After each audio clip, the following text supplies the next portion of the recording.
Welcome into our live Tap and Eagle U.S. Open preview episode.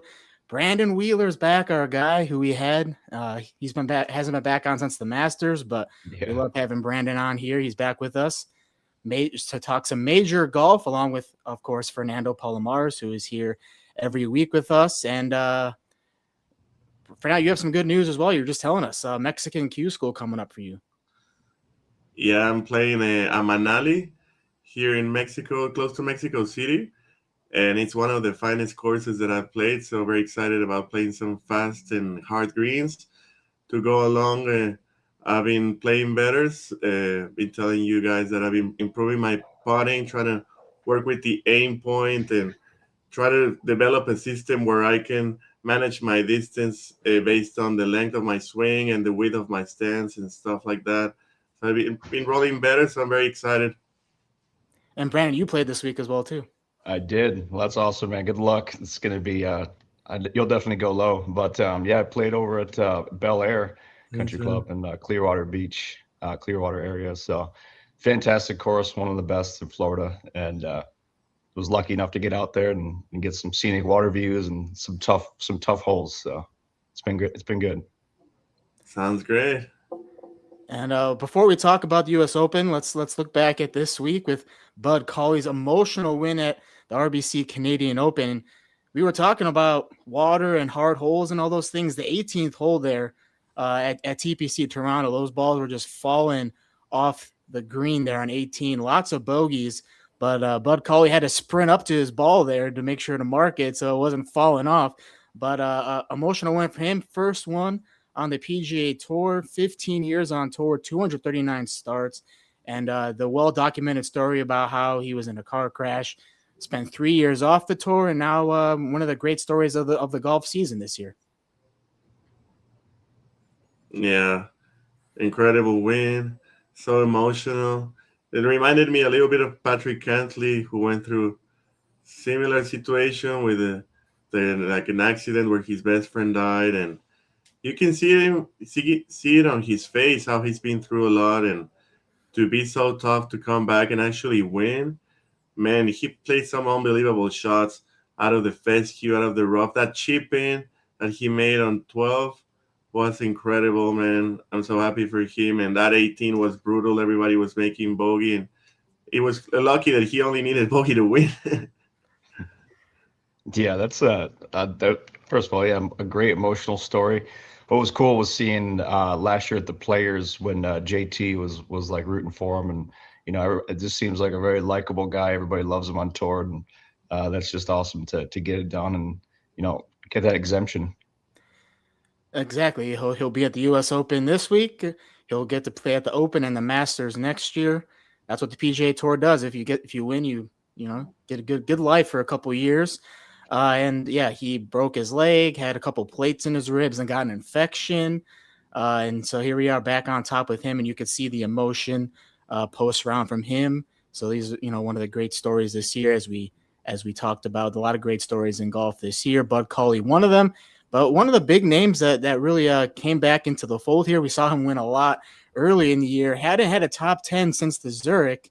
And Matt Fitzpatrick, who was one of the only players to birdie that 18th hole on Sunday, his best finish since the Zurich T2, and playing in good form now with the U.S. Open this week. Yeah, what a final round.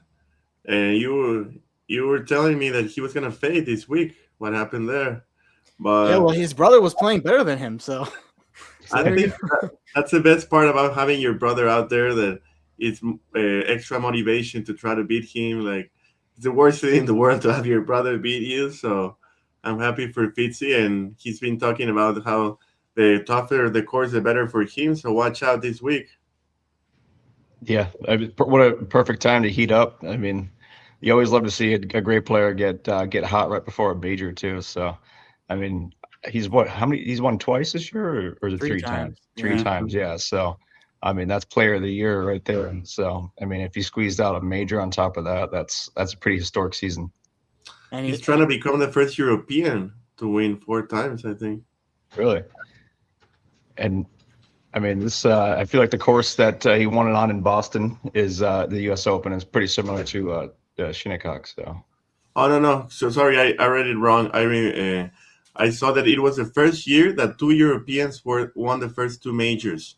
So it will be obviously the first year that three Europeans won the three majors. Wow. I'm There we Team go, yeah. America. I'm Team US. Yeah, we're like Wyndham Clark wearing the Jack Hughes jersey Yeah. at the rink hole this week and getting booed by all the Canadians. There we go. Yeah. I love him playing the villain. I used to not like him, but now I'm on the Wyndham Clark train here. So I love that because he did that though. There we go. When he's Speaking of not wrecking a locker room. yeah, that too. Yeah. Yeah. Well, it seems like he's turned his image around a little Yeah. bit here lately. So good for him. Let's talk a little bit about Brooks. He was at the top of the leaderboard for the first two rounds, and then he said he couldn't grip his club, so he had to withdraw with a wrist injury after leading. He is in the field this week, but he finally got that putter going, Brandon. So what can you see from Brooks here, especially since he won at Shinnecock the last time they played the U.S. Open there in 2018? Yeah, I've been trending in the right direction. I'm super excited. The wrist though, that is a really serious injury in golf. I know he's had. I don't know if it's the same wrist, but I've known he's had issues with his wrist in the past, and it did take him out for some time.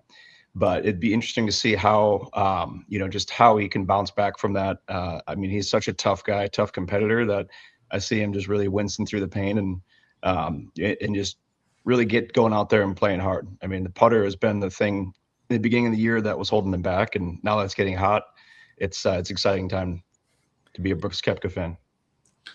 Yeah, and we are Brooks Koepka fans, and he's one of the best tee to green, and he's like very relaxed. He doesn't care what anybody thinks about him, but hopefully he can play. I mean, we all know that if he can finish 4 rounds, he'll be at the top. One of the best grinders out there, and we know that he focuses on the majors, so can't count him out for this week. Let's get into this, though. I mean, the U.S. Open has been played at Shinnecock. You go all the way back to 1896, so 3 different centuries they've played this course. What has made it so historic, and why do you think the U.S. Open likes coming back here? Because we know how tough it is. Yeah, it seems like they love the Northeast region, right? It's my And you're from there my too. yeah. So I'm from Connecticut, and my dad was at the U.S. Open. I think it was maybe 2003 that was there, but in his office he still has a big giant picture of the course and like the year that he was there. So it's really cool. I mean, it's such a historic course. Anytime, maybe I'm biased being from the Northeast, but there's a lot of older, more traditional courses up there that and you get rowdy fans. So it always turns out to be exciting, rowdy fans and some tight scores. Yeah, unbelievable course this week. The fairways look generous, as they've been saying, but the rough is impossible. The fescue, you cannot even find your ball if you don't have like 20 people following you. And I mean, 3 different centuries this course has hosted a U.S. Open. I'm glad it's still on their rotation, because they play Pebble Beach every 5 years. I'm glad they give Shinnecock a chance.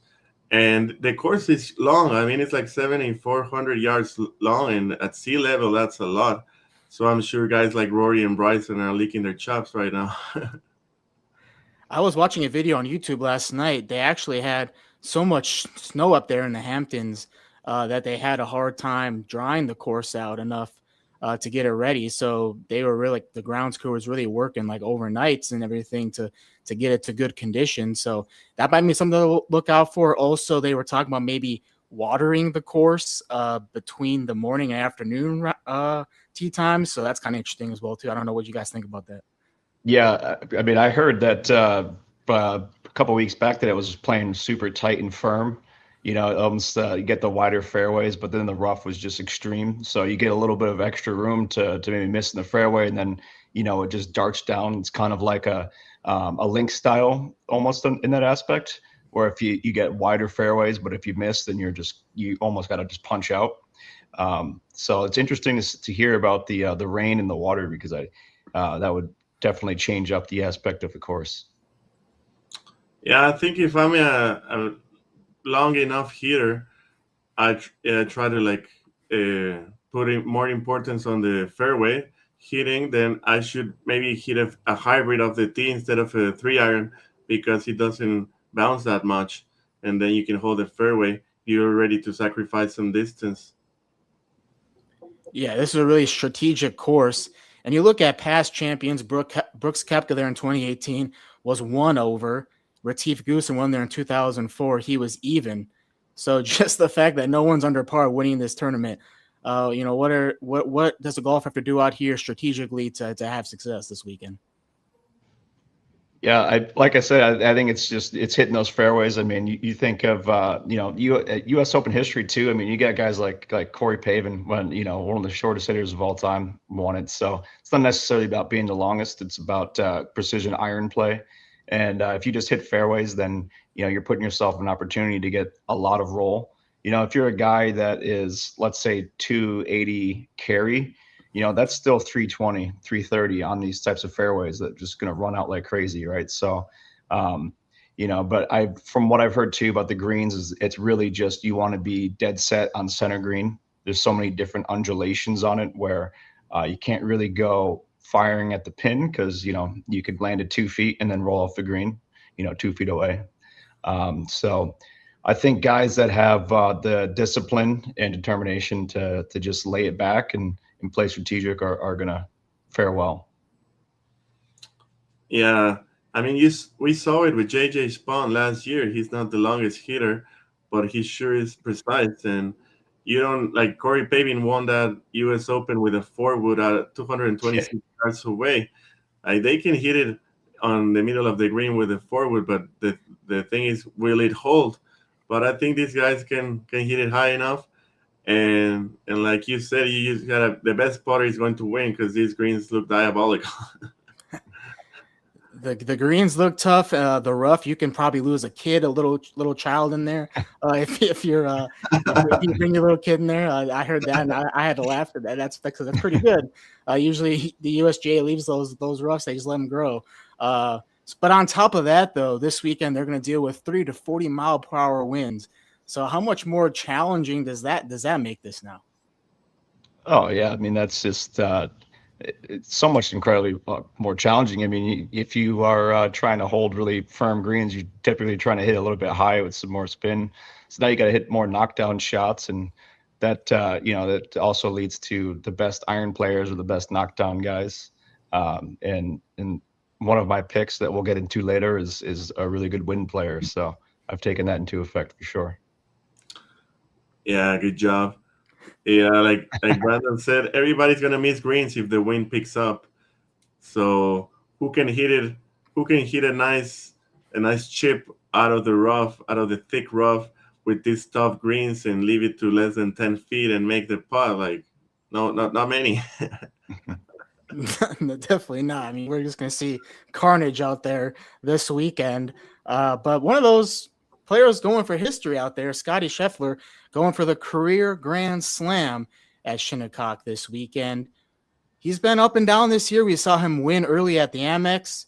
And then since then, he's been knocking on the door, second and third place. And then he let his frustrations out to his caddy, Ted Scott, the Memorial. And everyone was surprised because he's usually a very calm guy. But we saw him get a little pissed off there. So how do we see Scotty faring in this? Because, he's been a roller coaster year for him. It has. Well, what's funny that most people don't know is that Scotty's actually a really fiery guy. I heard a story that when he called up Ted Scott originally to to have him come carry the bag, Ted said that I will only come work for you if you calm it down, because he was just so fiery before. So but when you're the best player and your expectations are high too, right? So but he actually is my pick. I know he's the betting pick.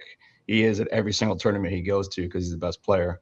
But I think for someone like him that is just so he knows exactly where to miss it every single time. It's almost like how Tiger would play his game too. And he's also just so disciplined on center flag and just playing it smart, laying it back, and knows when to be aggressive.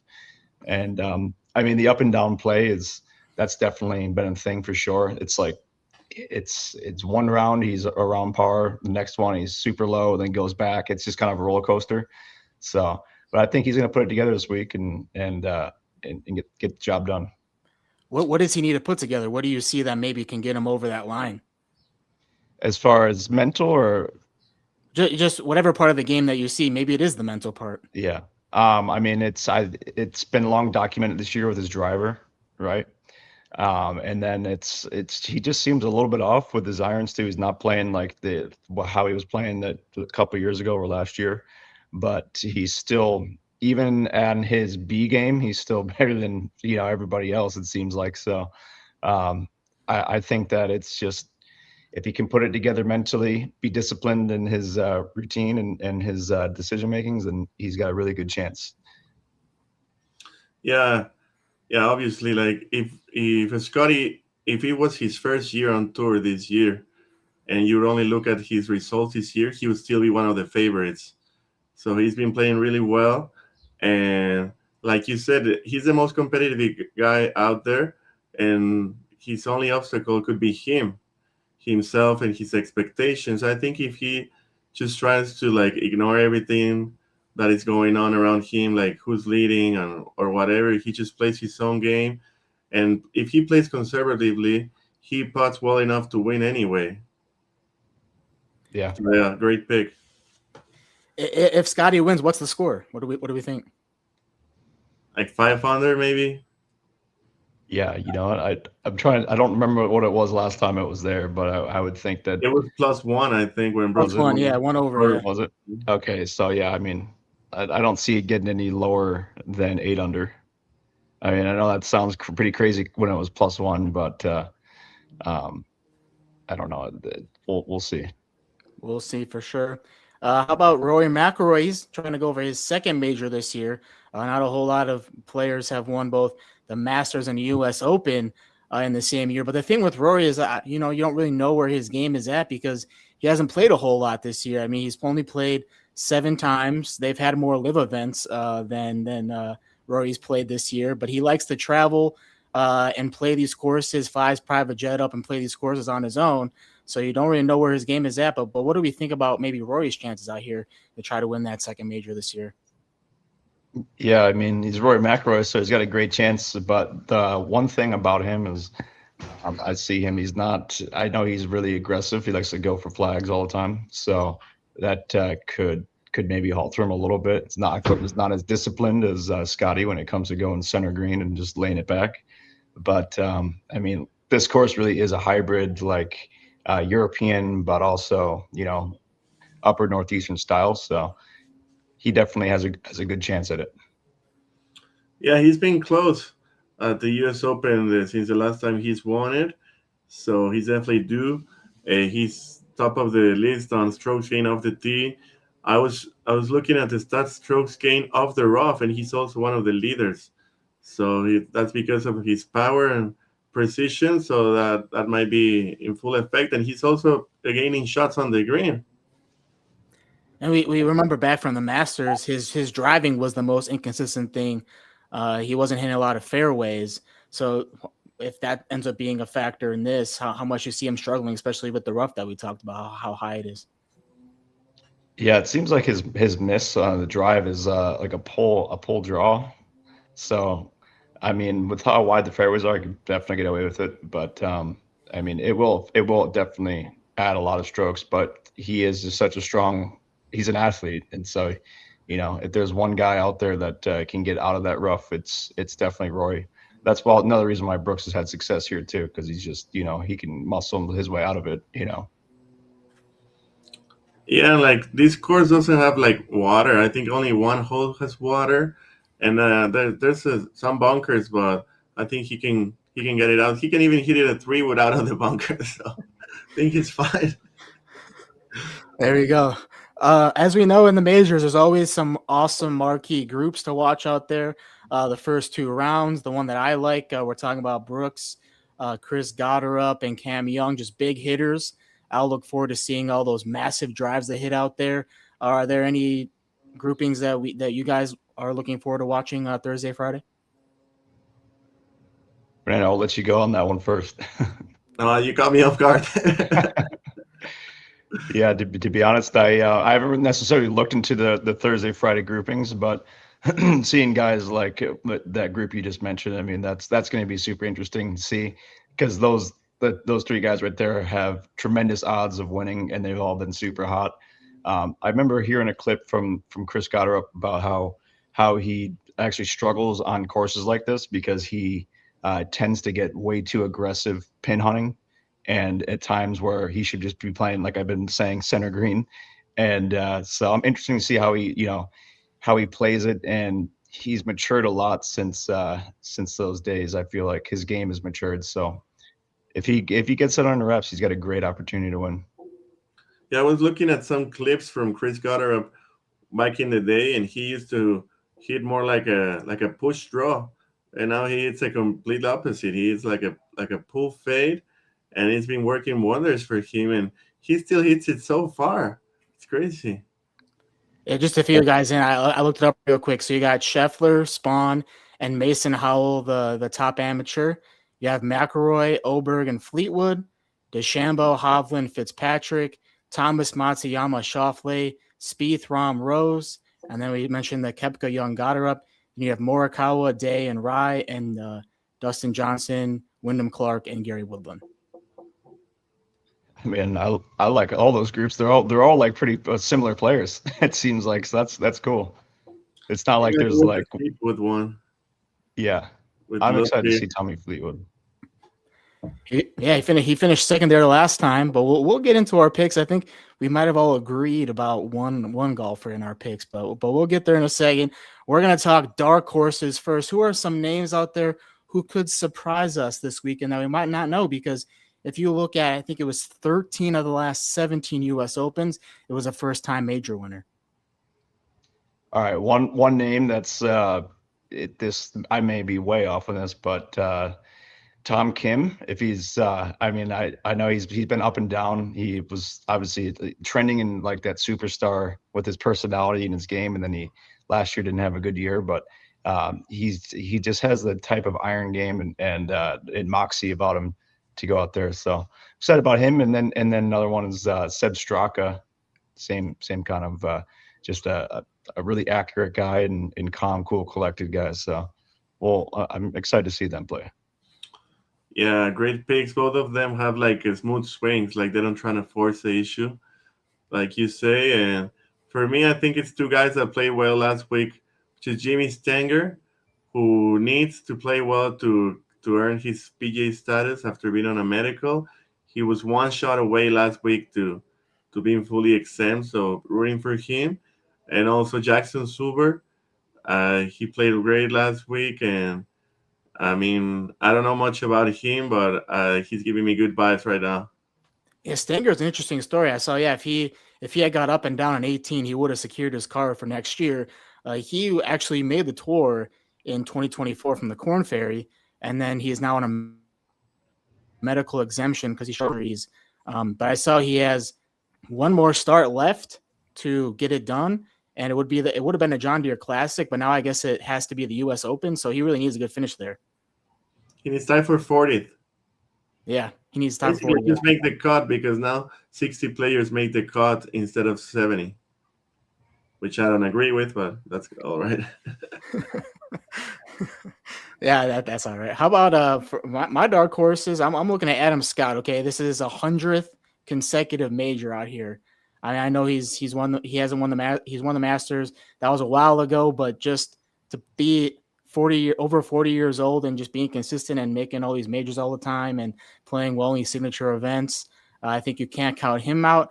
I don't know if we count Xander Schauffele as a dark horse, but because he hasn't been winning recently, but he has never finished worse than T15 at a U.S. Open, and he's played in 10 of them. So I thought that was pretty impressive. And then Chris Gotterup, he's up from that area, the Jersey Shore and upstate New York and that area.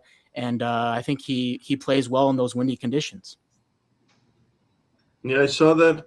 I mean, the U.S. Open is the best because so many people apply. I saw that it had 10,000 applicants this year and only 156 players. So that's a little bit more than 1%. So that's why this is great. But Adam's got 100 majors in a row. That's 25 years in a row. I mean, some of these guys are like I would be just ecstatic to play one major. Imagine playing 100 in a row. Crazy. So How that would was you, Brandon? We were talking about this last week. Golf's longest day, where you're playing the 36 holes in one day. How do you think you would do? I'm just curious. Well, right now I'm not playing too hot, so I mean I could play. I've played 36 holes so many times in my life. You know, golf was my life as a kid, so I'd play 36 holes on the regular in summertime as a kid. So if I was playing good, it doesn't tire me out. If anything, it takes me like the front nine to get warmed up and in it a little bit. So then after 18, I'm like I always want to play more. Yeah, you definitely play better the second 18. Yeah, does it matter at all? Like you're playing one course and then you have the short break and then you're playing another course. Does that impact anything?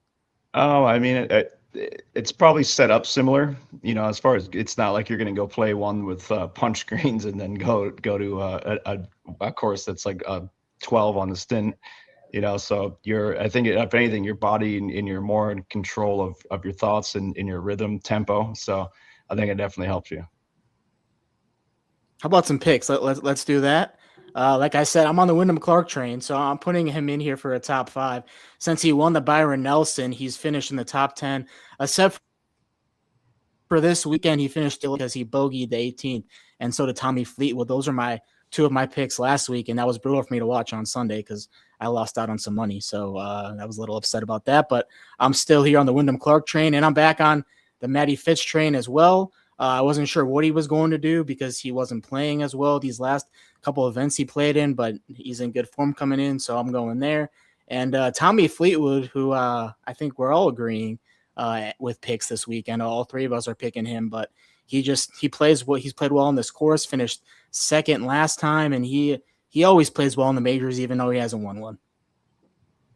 Yeah, I mean, I feel like so when I was a kid, it was always that Lee Westwood's the best player without a major. I wonder if I hope that Tommy Fleetwood doesn't have that name at the end of his career.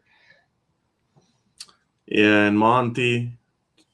I mean, I'm glad Sergio got one, but Tommy's due. He won the Tour Championship. I mean, he has such a short swing. That's just pure mechanics right there. Such a brilliant player, and he's been putting well. I think Tommy's the guy this week. They were saying that because he didn't have a sponsor for his apparel, so he would go to the pro shop every week and just buy what was there. But he did get a hat sponsor, and since he got the hat sponsor, he I guess the people are saying it jinxed his game or it impacted his game. I don't know about that, but does clothing play any factor in this, Brandon? I don't know. No, I mean, maybe he got a nice fat check, so he doesn't have to work so hard. No, I'm just kidding. But these guys are already set for life, and their grandkids are. They don't care about that. No, it's funny though. It's he definitely was the top free agent. He's such a likable guy. That even just outside of golf, is just how he interacts with the fans and media. He's a great player. But I just love his game. I love his swing. It's crazy to me that he really actually hits it on the toe. Like that's his sweet spot. And he has his irons customized for the sweet spot to be more on the toe. And I don't know if you guys have seen some of the warm-ups, the drills that he does on the range before, but he puts like those two tees so close together while taking full iron swings, and he really never hits it. He just has the most reputable or just repeatable swing in all of golf. Yeah, you know what they say, the shorter the swing, the more precise your hit is, and he's definitely a proof of that. And he has like this contraption on the range too. He does with like these PVC tubes, and it's just on plane all the time. And he's got the best hair on tour and the best eyes on tour. So yeah. Yeah, good looking guy. And I know we're Team USA, Brandon, like we said, but yeah, the Americans do love him as an English guy. So yeah, he wouldn't get the USA chance if he won in New York. No, and I don't think he's going to wear a Team USA hockey jersey. No. Either, well, you know how when Fitzpatrick won earlier this year, they were all chanting USA. When it was him against Scotty in that playoff. Yeah. And then there's, so I'm saying, I don't think they'll heckle him too hard just because he's such a likable guy. Yeah, for sure. And let's get to your picks here. You already mentioned Scotty Scheffler to win and complete that career Grand Slam. Tommy Fleetwood, who we just spent a lot of time talking about, but this was a little interesting. You have JJ Spaun, the defending champion. Precision game is his strength here, which you think will suit him well, and finish top 5. And he's won this year as well, bunch of top 10. So there's nothing to say bad about his game really this year. He's kind of trending a bit. Yeah, no, he's I love JJ Spaun. I love his game, his character, and he's the defending champ. So I think I saw he was plus 6,000, which is insane to me, being the defending champ, and he's top 10 in the world.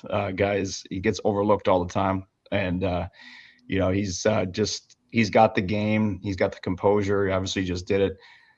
Top 5. I really just did that because of the plus 6,000. To go back to back on a U.S. Open is really insane. So I don't want to go out there and say that, but I expect him to be up there, and I'm rooting for him. That's a good bet right there. Brandon's trying to win us some money here. So yeah, amazing bet. I saw that he's from San Diego State. He didn't play the AG events when he was growing up, but he qualified for like 2 U.S. like high school opens. I don't know how they call them, and he's believing in himself, and he's trying to like not be so perfect. After he won, I saw that he kind of fell back on having too much expectations for himself. So I think with this win this year got him to be playing his game again, and why not? Why not? He's trending. Won already last year, so he has all the momentum coming in. Let's close it out here with Fernando's favorites. We're going with Liv Terrell Hatton, who won in Andalusia and outbeat those Spaniards, John Rahm and Sergio, down the stretch. And like we all said, we agree on Tommy Fleetwood. And you have Ludwig Oberg here kind of breaking through. A lot of people are wondering, hey, like he won a lot early in his career, and here we are 2 years later, and people are just waiting for him to win again. He had an opportunity to win at the Players before 2 water balls. So just take us through why you think Terrell Hatton and Ludwig Oberg. Yeah, I mean, Terrell is one of the best putters in the world, and last week Valderrama is one of the toughest courses in the world. I mean, that setup was brutal. You saw it with the scores, and people hate on Liv that the courses are not hard enough, but I'm sure they haven't played Valderrama like it was last week, and so definitely. I mean, Terrell was playing against John Rahm and Sergio, who were playing great, and they were having their home crowd, so I don't think he would mind the heckling. And the U.S., obviously, the U.S. are way worse at heckling than the Europeans are, way more polite, so maybe a bit tougher for him this week. And Ludwig, his strokes gain is off the charts, both in off the tee and strokes gain approach and on the green. I think it's stacking up, and he has played well in majors. He can handle the pressure. Obviously, he needs to get that final hurdle of the way, and it might be this week. Why not? Like, we all know about his talent, his caliber, and if he gets the first one of the way, he could have like 10 majors by the end of his career. And he was top 10 at the Masters too, so he's been playing well in the majors this year. Yeah, totally. That's my guy, Ludwig. There we go. I know you don't like that I called him the Swedish Greg Norman, but I won't say that here, Fernando. Man, if you turn around and Wyndham Clark, anything is possible. This is true. This is true. So I'm always willing to switch allegiances if I have to here. But Brandon, what do we think about what Terrell Hatton and Ludwig Oberg, like, do we see them kind of breaking through here, because they've been playing well, they just haven't been able to kind of get over that hump?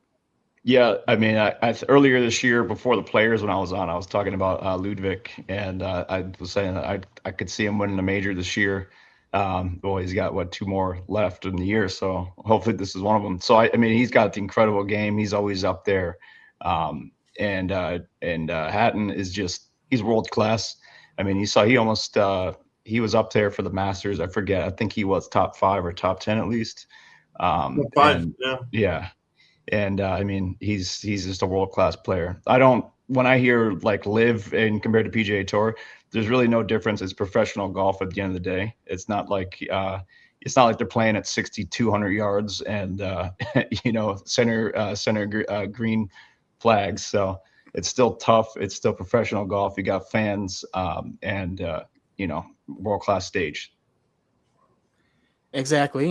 Just a few differences, but I mean, a lot of the time you still have to shoot 20 under on live, and that's already hard enough, Yeah. as you know. So crazy out here. Also, another name to watch. I know, Brandon, you like him. He's been playing well. Sam Burns.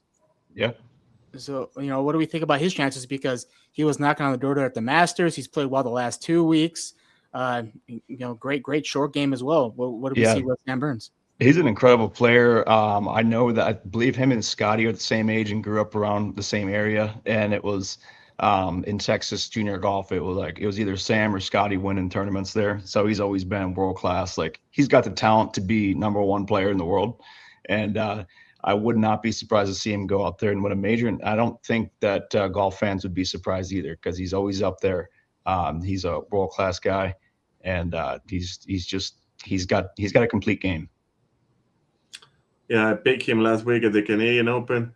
Fell a little short, but he's playing solid, and as we know, he's the best putter right now on the PGA Tour. And these greens look tough. Yeah, making some long putts out here. Very, very impressive at the Memorial a couple weeks ago. So watch out for Sam Burns. We all agreed on Tommy Fleetwood. Watch out for Tommy Fleetwood. Watch out for Scotty Scheffler going for the Grand Slam. And if you watch previous episodes, you might know a little bit about Brandon, but we'll have him kind of plug his businesses away here if you're first time watching, because Brandon has a lot going on. So Brandon, plug away. No, I appreciate it. Always great to be on. Excited for one of the best tournaments of the year, U.S. Open. Spend it, with your dad if he's still around. It's always a magical time. But so the 19th Wheel is a mobile golf simulator company. We're located in Florida, but we have plans to grow all over the country. We're actually working to partner with another big guy in the golf industry. He's a tour coach with some of these guys. We'll get into further details later on, but we love doing parties, just corporate events, and really just our main goal is to grow the game of golf. So give us a follow, the 19th Wheel. Check us out, and we're just golf people. And Brandon's broke it down for us on the simulator too a couple different times. So we love that. Yeah, man, amazing. It would be fun to watch you next week play at 17 hole or something. Yeah, right. We could definitely make that work. So, all right, guys. Well, guys have an amazing rest of the day, and looking forward to the weekend. Appreciate you, Brandon. All right, take care. Bye. And just to make sure, because we have Brandon on, good 38 minutes there, so we appreciate Brandon for his insight. A lot of great insight there, as always, from Brandon. But as we wrap up the show here, we just want to remind you, we're here every week, right, Fernando? So subscribe if you enjoyed this episode, if you're watching for the first time. If you're someone who's watched us through this entire time, which we appreciate that you have, please share with your friends. Subscribe to the channel. We're always here every week talking about the big stories in golf. It was a good week in golf with Bud Cauley's win, and now we have the third major of the year. We'll be locked in this weekend, Fernando. Father's Day in the U.S. I'll be playing probably 9 holes with my dad in the morning, and then time to watch the back 9 right here with you. We're going to do our back 9 watch party again like we did for the Masters. Yeah, very excited. It's going to be a good one. So many names in the mix. Only one comes out on top. What are you hoping for? Who are we seeing battle each other down the back 9 on Sunday? What are we getting? Because the Masters was a treat. Yeah, I mean, obviously Scotty would be the biggest story because of the Grand Slam, and because he's the greatest player in the world. Obviously, Rory also, getting to 6 majors would be great. But for me, either Tommy or Tyrrell or Ludwig would be more heartwarming because they deserve it.